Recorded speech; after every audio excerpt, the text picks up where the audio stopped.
Welcome to Holistic Health with Melissa, a podcast for women who are ready to stop living in survival mode and start truly healing. I'm Melissa, a holistic trauma and anxiety coach, and here we talk about all things holistic healing for trauma, anxiety, and the nervous system. We blend science, scripture, and somatic work to help you regulate your body, renew your mind, and reconnect with the peace God designed for you to live in. If you're craving real healing, freedom from symptoms, and joy that reaches your mind, body, and spirit, you're in the right place. I think so many people struggle with money and struggle with debt, and it's so easy to get into like thousands and thousands of dollars of debt in like an instant, you know? Yes, it is. And this culture that we live in that just kind of glorifies this like not waiting for things that are good. Yep, very true. Oh my gosh. What a powerful, powerful story. Hi, friend. Do you feel like you've done all the things? You've tried the therapy, the pills, the diets, and nothing seems to work? You have a great life, but something is still missing. You don't feel energized, alive, or free, but you know that you are called for something more. Then I want you to join me for the 3-day Mind Body Healing Workshop, where we'll blend science, scripture, and somatic work to heal your mind, body, and spirit for real this time. You'll step into whole body restoration, finding joy, freedom from symptoms, and freedom from the chains of trauma that have been holding you back. I cannot wait to see you there. Go to holistichealthbymelissa.com to sign up. Your life will never be the same.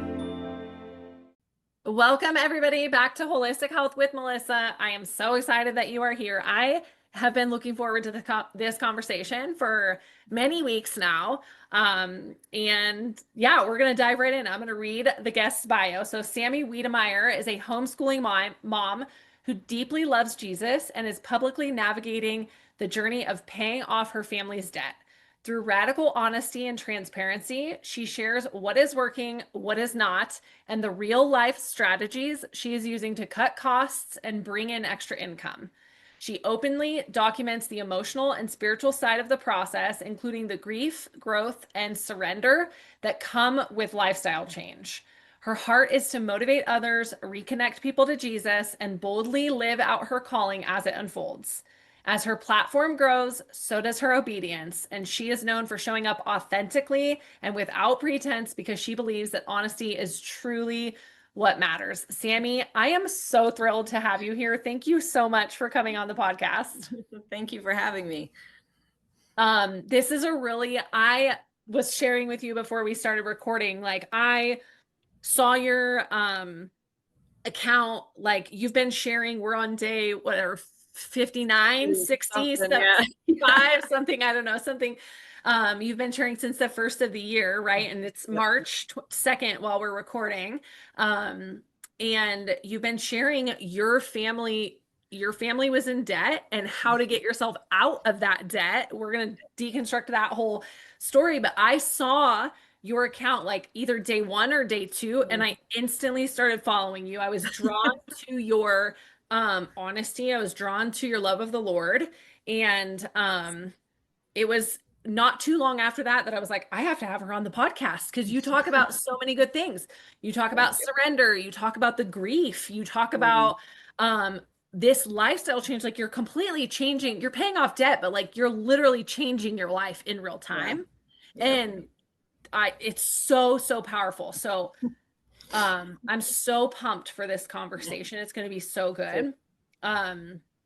Just to like give people, like, obviously we read your background, so we know a little, or your bio, so we know a little bit, but like for people who don't know you, can you give us a little bit of a background of like what made you decide to start publicly sharing your story, your debt payoff journey? How did this all start? Yeah, so I had a faith-based Instagram page last year where I was just sharing my day-to-day life and just sharing basically the Lord. And I started to feel a calling back in the summer, late summer, early fall, to start to purge our house and get rid of things. And at the time, I did not even think that that would eventually lead to debt payoff. We have tried to pay off our astronomical amount of debt several times before. We've been together almost 11 years and have never not been in debt. It was just always just such a normal part of life. So when we started to get rid of our things, and that all kind of corresponded with a series that we were working through in church, learning about money and possessions and how to steward your things well and how none of it's actually ours. And that really woke me up to this whole new world of how I look at my things. So when we started to purge our stuff and get rid of it, that became more and more freeing for us. And there was no intention of publicly sharing our debt journey at all. We went through November and December, and I could feel that, or at least I thought that we were going to spend January, February, March just really being content in not having a lot of things, but having each other. And it was the end of December, and I do this thing every few years where I record myself. It sounds very bizarre, but I record myself to talk to future me. So on New Year's Eve, like 3 years ago and 2 years ago, I recorded myself asking the next year me if things are different. So I did that again on New Year's Eve. And I realized in that moment that I was like, I want to pay off debt this year. Like that was New Year's Eve. So when New Year's Day came, Nothing like the last minute, right? no, it was so not planned. And then my husband was working, and I called him. I said, "Hey, what if we start tackling this?" And he's like, "Okay, we have no plan." I said, "No, we don't, but we can make a plan." And I was just very ready at that point to just surrender it to God, because I have been struggling. We've been struggling with money for so long and pretending we weren't. So when New Year's Day rolled around, I said, I'm just going to record this. And my very first piece of content that I made about this was so like almost unhinged. I just kind of showed up in my pajamas. I'm like, okay, this is it. Like, we're doing this. There's no context or plan, but I'm going to use the internet and social media to hold myself accountable as well as help people. And since then, every single day I've just showed up, and the insanity that has happened in the last 2 months, like positive, wonderful insanity, but just pure insanity, has just kind of taken place. And that is how we got to where we're at today. I think that's what, like, such a beautiful lesson in obedience, because like it was obviously like the Lord guiding Yeah, you it in was not. this. Like there's no way that that just like came into your head on New Year's, and that you just made that decision to like put yourself out there for like the whole world Not to just no. judge and all of Yeah. that. Um but like I remember seeing one of those first videos, and I Mhm. don't think it was like unhinged, but I remember thinking like, dang, this girl is like so honest. Like, and Oh yeah. it's so I agree. relatable when you can Yeah. be like, because I think so many people struggle with money and struggle with debt, and it's so easy to get into like thousands and thousands of Yep. dollars of debt in like an instant, you know? Yes, it is. And this culture that we live in that just kind of glorifies this like Oh, not yeah. not waiting for things that are good. Yep. Very true. Oh my gosh. What a powerful story. What surprised, when you look back so far in this like last 2 months, what has surprised you the most so far?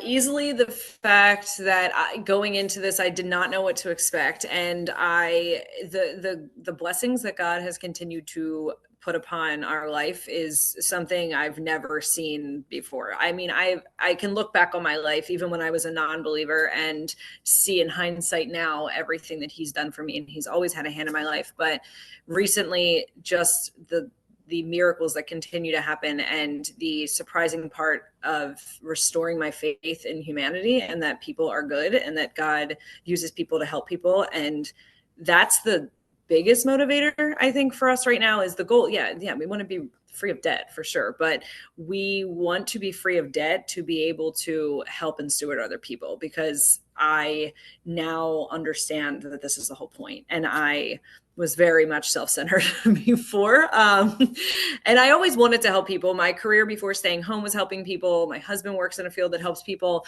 We're people, but we don't, not having the funds to really do what we want to do for people is challenging. So the goal is obviously to pay the debt, but then from there, how can we steward this well for other people?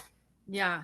I love Romans 8:28 is my favorite verse in the Bible. It says God works all things for the good of those who love him. And like myself personally, my story is, I didn't share this with you yet, but I don't know, maybe you know, but I had a lot of trauma. I had a lot of childhood trauma. Obviously, that's like I got into nursing because I wanted to help people after dealing with my own stuff, and then ultimately started helping people specifically with trauma because I had childhood trauma. I survived a school shooting. My brother was Oh, killed in wow. front of me. Like, it was crazy Oh, stuff. And I spent wow. decades Yeah. in like so sick and Oh, so I didn't know the Lord, but like so yeah. mad just at the world and like, why did this happen to me? And like, I just turned 40 a couple months ago. So now I'm like, Oh, now, wow. on my 40th trip around the sun, I'm like, Yeah. dang, I'm like, I get it now. And I Yeah. just love that you're like in real time, you're like, okay, I get it. Like Yeah. maybe your like you said we're bad with money. We've always been bad. Like maybe all of that was like for this Yeah. reason. Oh, for sure. Yeah. 100%. That's the part too. Like God's math and all this is something that I just can't, and it will never be able to like grasp fully, of every single decision that we made. And I truly don't feel like we were completely irresponsible with money. A lot of this wasn't Just from happened. Yeah. A lot of things, terrible things happened. Go to yeah. her page and watch all the House of Like, Horrors. Like, yeah. yeah. So, but it all happened, and like I would do it over again if it meant that we were getting to where we're at, to be able to help the people that we were already helping, and then what our plans are. I get it, and it makes sense now.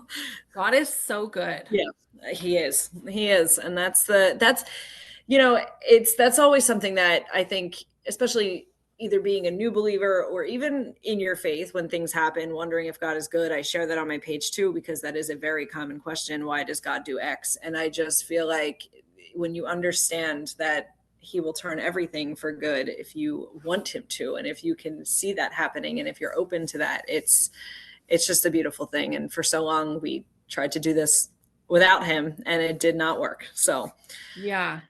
I want to say about that like I get asked that question a lot too, like why does he let XYZ happen, or why did, so and so whatever.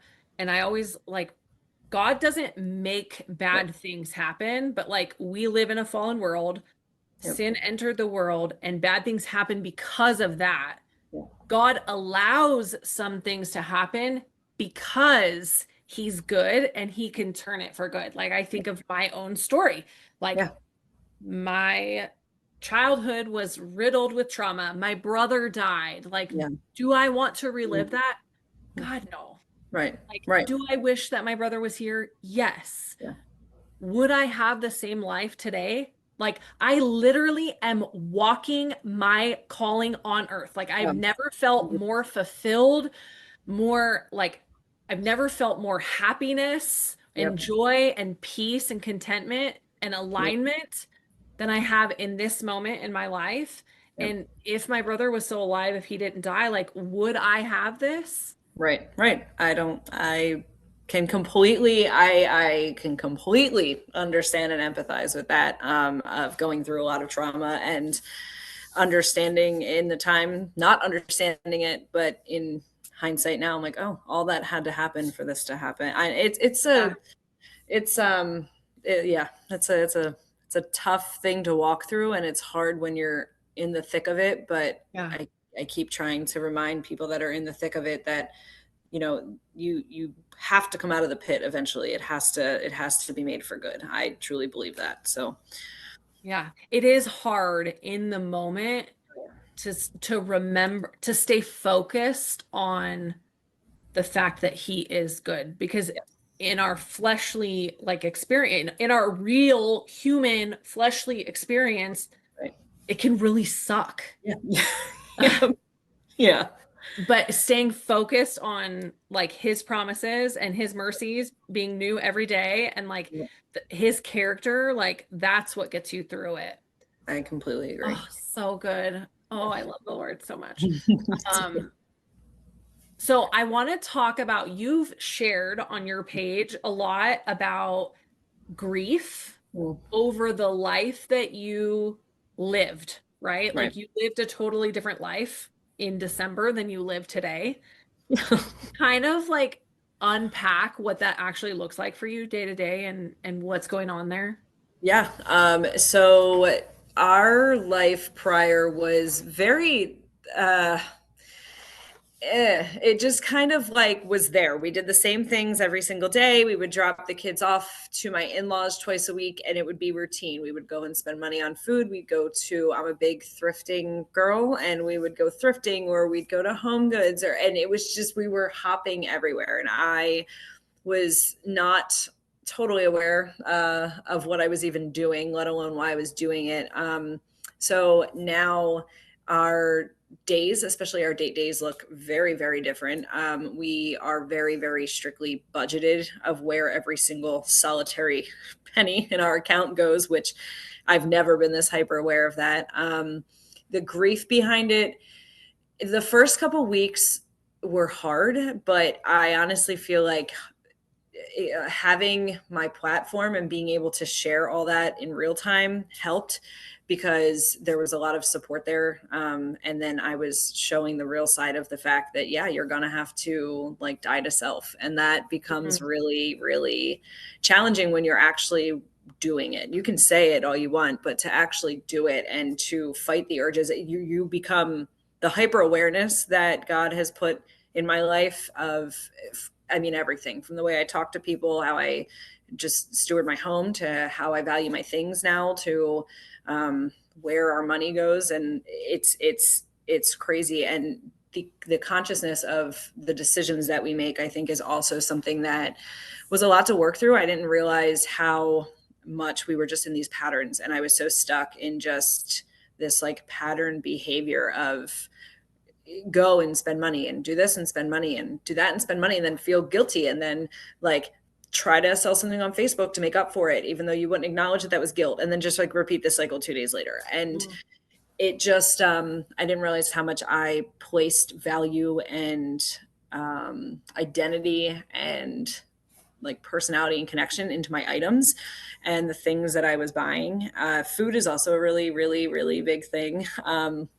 And I think being a stay-at-home mom, I don't for me the narrative of that I've lost myself is not totally familiar for me, because I was in a really bad place in 2023. I did go through very difficult things postpartum that I do not think we address enough, and I don't think that there's enough awareness and support for all of that. And then throw in COVID and all the things. It was a very challenging time, and then but I've come out of that. So I love what I do and I love being home, but I also know that I can't keep using my lifestyle that I chose as an excuse for the behaviors and where my heart was like at the time. So I would Mhm. justify a lot. I deserve this, and I made it through a 3-day weekend where my husband worked 12-hour shifts, and it was a lot of just me finding excuses to go spend money, to get a dopamine hit, to come home, to just go right back to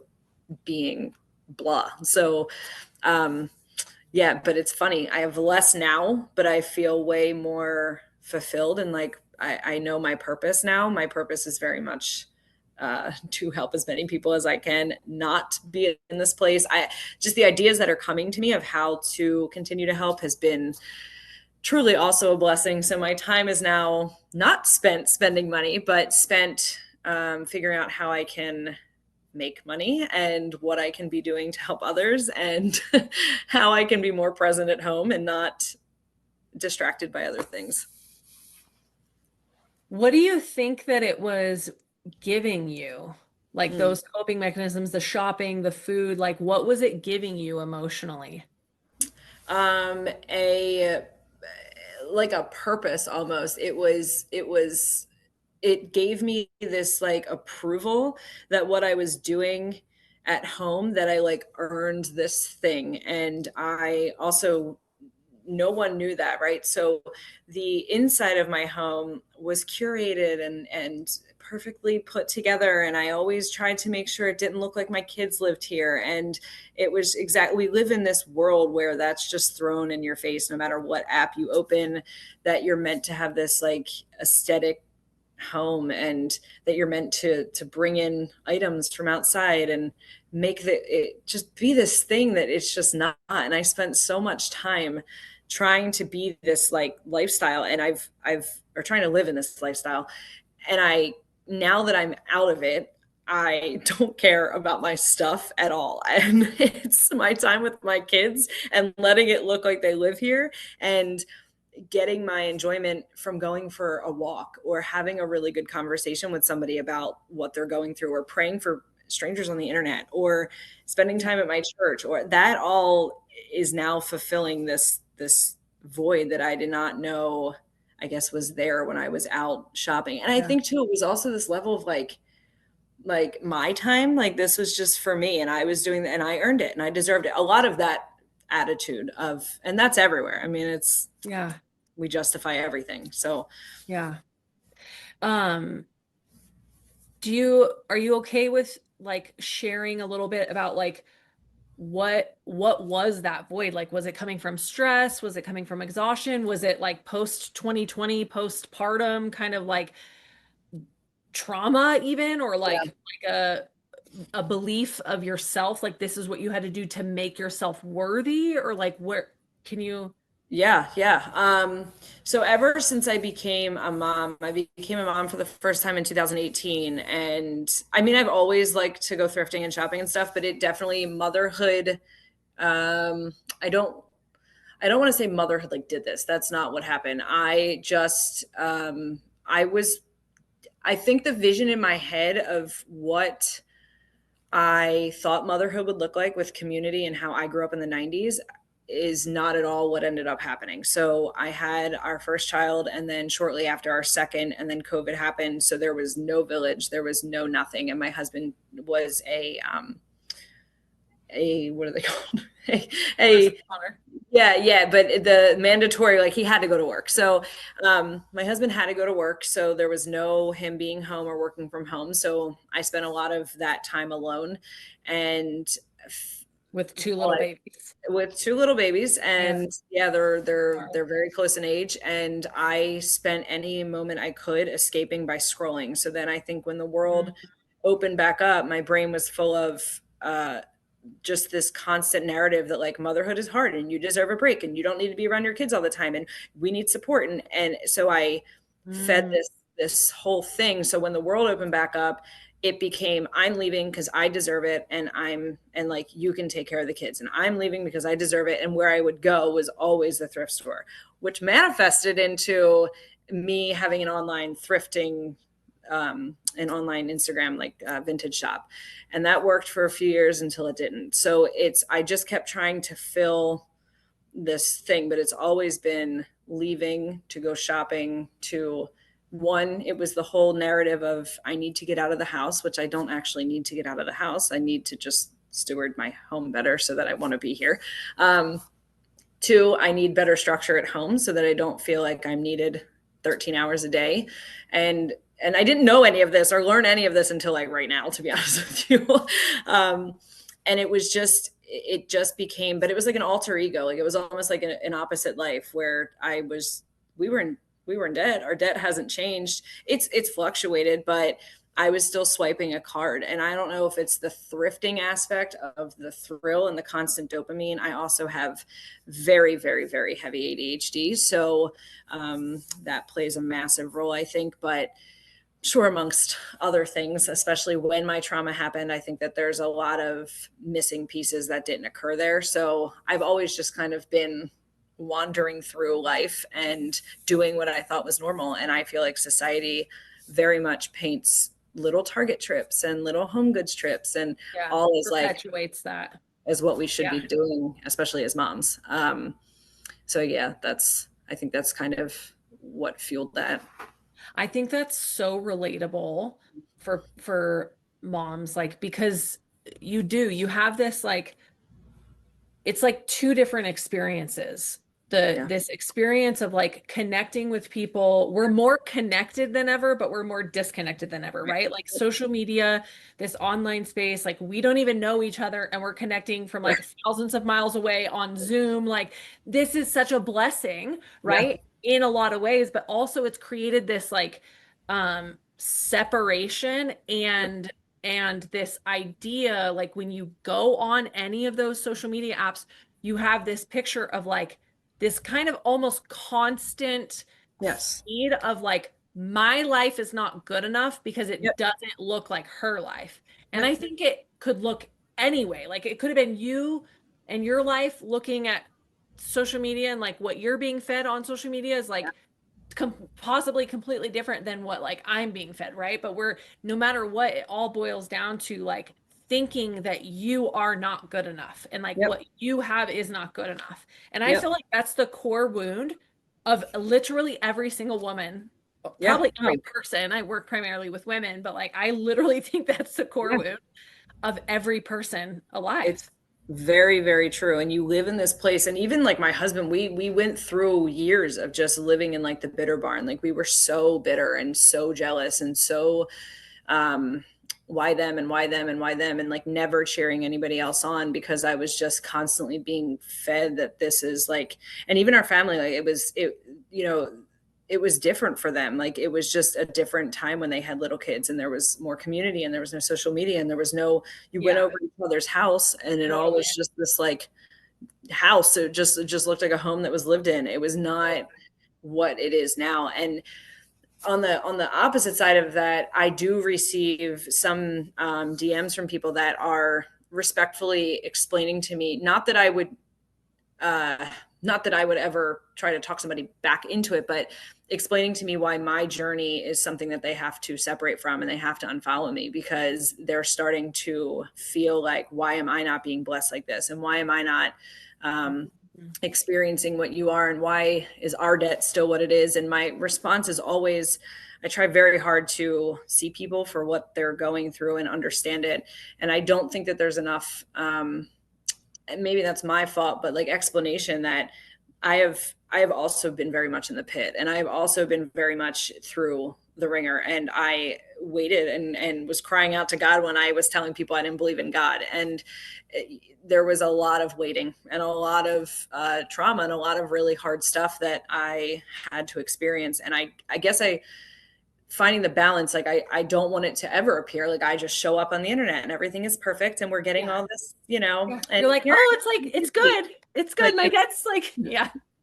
it's not super easy all the time. I mean, it's Groundhog's Day all the time. I you know, like it's, but my husband specifically, Ecclesiastes is his favorite book in the Bible, and he's constantly like, anytime that I start to have a moment, he's very good about being like, there's a time for everything, and this is our time to wait, and this is our time to be obedient, and this is our time. It's not time for us. And I'm like, okay, like it's you know, but it is, there's a time. And it's really hard to be on the other side of that and watching people crawl themselves out of a pit or rely on God to reach his hand down to pull you out of that pit while you're still in it. And I feel like there's just levels to this process. And no, I don't think that Yeah. this just happened overnight. I think he's been pruning me for quite a while to get to this place. Because also looking back, like what you said, 2 years ago, never ever could I ever have handled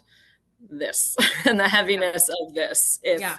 I wasn't prepared better. So Yeah.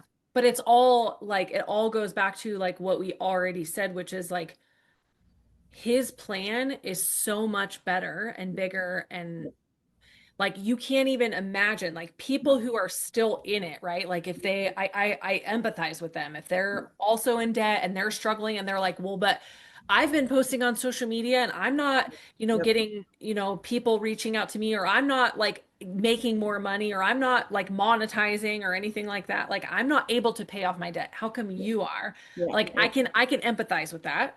Fair. Yep. Me too. But also like your story is different from their story, Right. right? Like we all have our own journey. Like there's something, you're exactly right on time Yeah. because it's God's timing. It's God's Right. will and his plan is so much bigger and better than ours. And like you can't even if we hypothesize, Yeah. Right. we Right. can't even come close to understanding the intricacies and the plan and the network that went into this divine orchestration of our lives, right?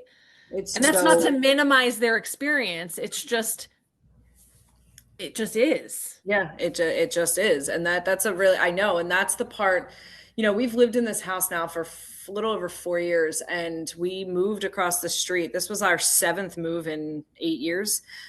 We just moved and moved Wow. and moved and moved. And that was a time. But we landed here, and at the time, obviously I didn't understand it. And now the youth pastor from our church is who lives directly across the street from us. And we were not believers when we moved here. And little by little, they continued to invite us to church, and little by little we kept saying absolutely not. And but like looking back, I'm like, they were put in my life, like, and this was marked in our story how long ago that this is Right. all part. It's even the part, like this interaction right now was part of our plan. I completely understand what you're saying with Right. this. Yeah. Yeah, because your book was written before you were ever even born. Yep. And Yep. like I think about that. I tell my clients that all the time. Like my clients, I have clients who are in their 50s and who are in their 30s. And like my clients who are in their 50s, I hear a lot like um there's a lot of guilt and shame of like, we know neuroscience, epigenetics, it tells us that like trauma is passed on, right? And so like people women that I work with who are in their 50s, that's kind of a common thing to come up is like, dang it, like I didn't do what I wanted to do and now I've passed this on to my kids and my kids are adults so it's too late. First of all, that's a lie from the pit of hell and I rebuke that in Jesus' name. But Amen.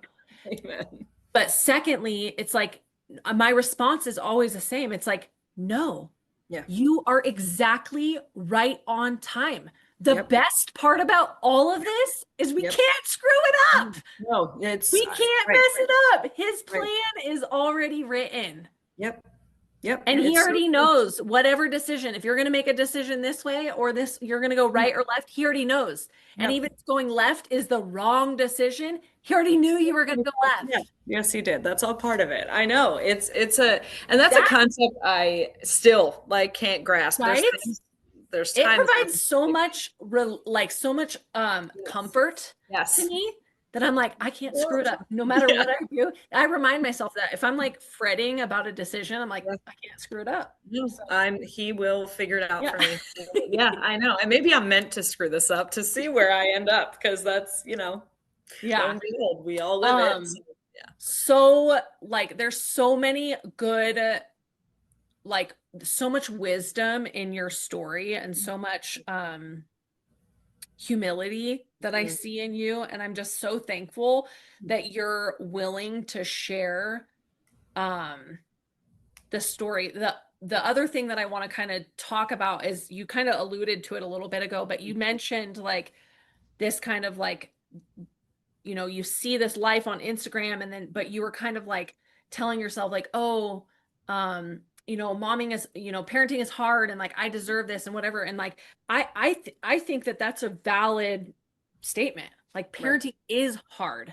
right, for sure. And what I see a lot is women who do quote lose themselves in Yeah. Oh, yeah. parenting or lose themselves in motherhood and they don't know how to take care of themselves Yep. in a like I always struggle and I actually just released a podcast episode about this. It's like episode 50 or something. Go back and listen to it. But talking about the difference between like is self-care biblical? Because I hear people say a lot, like, oh, especially in the Christian space, like you have to take care of other people before you take care of yourself. Right. Because Philippians 2:3 tells us, do nothing for selfish conceit, but Yep. put all others above yourself. Yep. But then First Corinthians ten Yeah. sixteen says, treat your body like a temple of the Holy Spirit. Right, right, right. So, like, I think women get confused about that. So, I am always talking about like self-care as far as like Maslow's hierarchy of needs. Like, are you sleeping? Are you Yeah. eating? Are you filled up? Are you showered? Yeah. Are you brushing your teeth every day? Like are your basic needs met? Because Yep. I believe and I promote you have to do those things Oh, yeah. first Yep. before you can take care of anybody else. Yep. And I know that like your life is your life is busy. You're a homeschool mom, you have two little kids, like your husband works. Now you have this added pressure and benefit Yeah, of right. being able to share your story with the world and but now you kind of almost have like another full-time job Right. Yeah. with Yeah. this, right? Yeah. So like how are you balancing now like in this journey too where you're like, okay, now I also can't go and like go out and go and Right. I don't believe that you need to do that No, to no, no. take Yeah. care of yourself well, but like how are you taking care of yourself? Mm. So we made, there's been a lot of sacrificing and a lot of giving things up, including the gym is how my husband and I met. And we actually decided prior to giving up our debt or trying to get rid of our debt that we would eliminate the massive gym membership that came because I just did not. I said, I can walk outside. It's fine. I'll figure it out in the interim. So giving up that and now, but I think that that was good prep because I feel like God was like, okay, this is something, you're not idolizing it by any means, but this is something that you definitely have utilized as an outlet. So it started with that, and then it came, I think now it's little things that I was using that I was idolizing. So I think there was prep, like, can you get rid of this thing that was yours that you loved, but you don't necessarily need right now? And then I'm going to take away the things or encourage you to take away the things that you were idolizing. So balance right now is, I'm not going to lie, I mean, it's tricky. It's always been tricky. It was tricky when I didn't have the platform, because with the platform comes other responsibilities that go into it, being now a content creator, because now there's income coming in. So I have to stay consistent or I lose the income. But what I'm trying to do is to remember to keep him at the forefront of everything that I do. So my parenting, I'm always aware, like, is this necessary for me to be a mom right now? And I'm trying to compartmentalize things a lot better during the day and break them almost into like pods. So because I can't commingle my pods, it doesn't, I can't be on my phone while I'm trying to homeschool. I can't be trying to work while they're needing me. Like it's I'm not great at it. I'm trying to get I don't better. think many people are. Like I don't think anybody actually is. Yeah. It's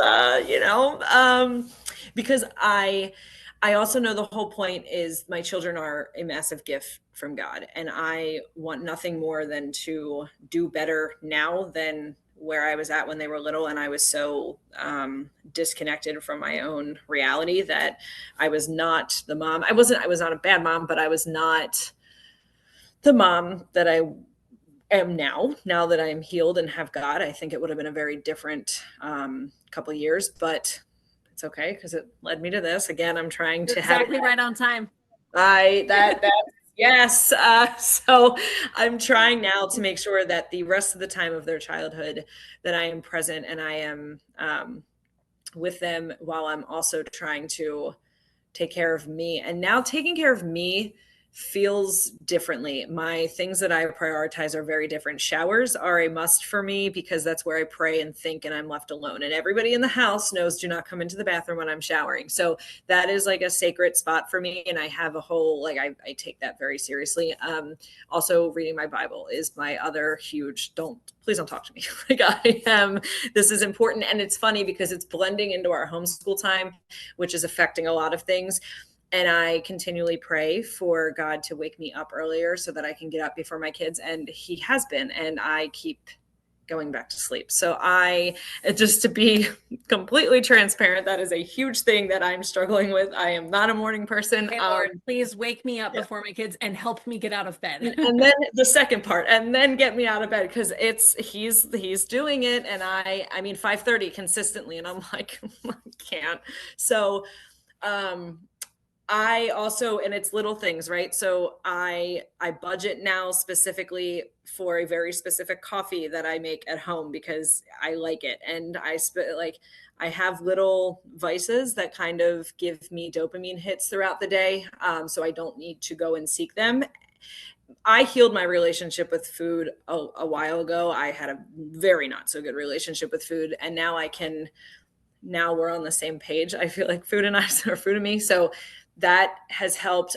It's getting nice out. So being outside, I try to see God in everything though, where before my self-care looked a lot like me, and not, Yeah. God help me take care of me. What do I need right now? Whether that's going for a walk or just even stepping outside for a little bit or listening to music. Sometimes I'll even just put headphones on. If I'm too overstimulated, me time is I put headphones on and I just listen to worship music, and then I'm just happy. I'm like, okay, yeah, do whatever. I can't hear you, do whatever. So it's, I've had to get creative with what I do here now. But I thought this would be way harder. I was just having breakfast with my pastor this morning, and I said, there's this, and you mentioned just this calmness, but there's just this level of like, I don't, for the first time in my entire life, I'm not scared of the future, and I'm not worried about what's coming. And I've never, ever, ever not been worried about what's coming. So there's this like very, there's like a holiness to the what feels almost crazy, because the world tells you to believe in yourself and manifest your own stuff and use the world to guide you. And I just, when you break out of that vortex and then you rely on him, it's just a different animal. Even my in-laws, I mean, the older generations I know struggle understanding social media, and understanding how am I earning income here, and what is the possibility to earning income on the internet. And I was having a conversation with my mother-in-law, and she's like, I don't know that I understand this. And I said, yeah, and I'll do my best. But at the end of it, I said, I just trust God. I've never not had clothes. Even when we were poor and broke when I was a kid, I still had food. I still had clothes. I still had a roof over my head. So I was like, he'll always provide. And I just have faith in him, no matter what is going to come of this. So, yeah, taking care of me just looks a lot like taking care of me with him now. I don't feel alone anymore, which I think is a huge piece of this. Is he's always, always, always with me in everything that I do now. Peace beyond all understanding. I mean, that's what the Bible, right? Like that's what the relationship with him is like. That's what it can be like. I love that. It's like, I feel like there was, like earlier I asked you, like, what were you trying to fill, or like what was it giving you? And it sounds like, and what I think so many women, whether they're spending money or they're doom scrolling or whatever, it's like it's pouring from that empty cup. It's like you cannot pour when you are running on empty, and being a mom is hard. It's a level of empty that you do not know until you know it. Yeah, it's really hard. And like there's a lot of pressure on moms with social media, because it's like you have to like look perfect, and you have to like, your house has to be perfect, and your kids have to be well behaved, and you have to go to the gym for 3 hours a day and eat enough protein and do like all the different things, right? And it's like that can be so draining. But when you just turn back to him, then that's how you get the filled cup, right? Like returning back to him, and then taking care of your basic needs, like making sure you're getting a shower, making sure you're nourishing your body, making sure you're getting sleep. Like those things are non-negotiables. For sure. It can't be negotiable if you want to feel good.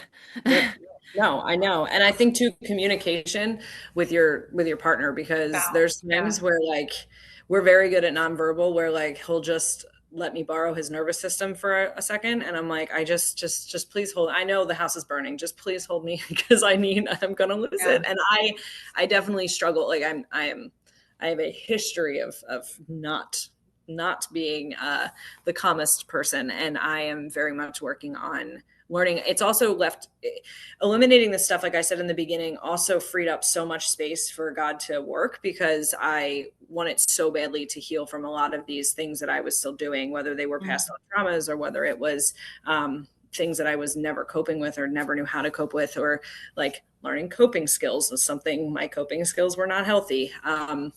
So learning how to cope now, and like going to prayer instead of hopping in my car to go buy something, or turning to my, and I know, having been what I referred to myself as an atheist for a long time, and whether it was more agnostic, I'm not sure, but and that all stemmed from, similar to yours, trauma that I could not understand it or explain it, and I just thought there was no way God is good. So I just kind of abandoned that whole idea. And I always thought that anybody that had this kind of relationship with God was insane. I truly struggled. I was like, this is nuts. That's that. Like they're actually crazy. They're actually insane. And I was that person who's now coming to me saying that stuff to me. And I'm like, I get it. Listen, I get it. Okay. I've been there. I understand, but just hear me out. So, and I think so badly too, Jesus gets a really bad rap, I feel like. And when you have a personal relationship with him and it's not this performative thing and it's a very personal connection, like everything changes. And that for me is, I think, truly what the difference is I just like, I know him personally and he knows me, and we're like locked in even when I don't want to be. That doesn't mean perfection. Oh no, that doesn't mean I need him. Yeah, that's because I'm not perfect. Far from it. Yeah. I also love, I know we're running out of time, but I want to just mention that I love like you've shared a little bit about your relationship with your husband too, and you've shared a little bit here now. And I just think that it's so powerful that you guys are on the same page and that he is so supportive of you. And like, I just love the love that I see in you guys. That's really just such a beautiful thing too. It's been having him. He's so easy, and so like he just gets it, and he has the same. We are getting to do this together, and that is our absolute number one question. He started a page shortly after I started a page, which if you would have told me even 6 months ago that this man would be on social media, he does not have none. I was shocked. And he's like, no, I want to help men. Like I know what my calling is now. And so we get to walk this together, and he gets it and I get it. And we're on the same page, because so many times we get asked, how do you get your spouse on the same page? And that's a very loaded question, but we're very fortunate that our walk with Jesus is the same, and us getting out of debt is the same. And we have, don't get me wrong, we have disagreements for sure, but we always try to come back to the main purpose of this. So yeah, I love that so much. Thank you. Okay, Sammy, last question. If you could speak directly to the woman who's listening right now, who feels stretched thin, resentful, exhausted, or maybe even feels like ashamed of the ways that she's been coping. Ooh, I got chills. Whether that's like spending money that she maybe shouldn't be, or numbing or escaping. I want you to talk directly to her. What do you want her to know? What do you want to say to her? It will get better. It has to get better. God works all things for good. And I so badly, that's making me, I'm having like you, I can recall, as you're saying that, all the times that I've locked myself in the bathroom crying, and all the times that why am I getting emotional? During nap time, and just feeling like I'm so alone, and I'm sorry that this is happening. Don't be sorry. It's you're not alone. And this is a very, very unfortunately common thing, and it shouldn't be. But if there's anything I can say to you, it's to know that like God sees you and he is with you in this, and he will pull you out. And there will come a time when this is no longer your reality. And there are things for you that are better than what you're coping with now. And peace will come, and there is joy in the morning. And I know in the thick of all this, it's impossible to actually see that, but I've been there and I understand it. And I've been there multiple times where I've come out of the pit and fallen back in a different one. I pray there are no more pits, but that is also not life. So just to stay seeing the light, and to pick up your Bible, and to call a friend, or even just sit in the back pew of church to just gain some sort of safety net, whatever feels safe for you, to be able to try to give yourself some grace, and remember that he gives you grace, and he is just with you through it all. And I know that that can feel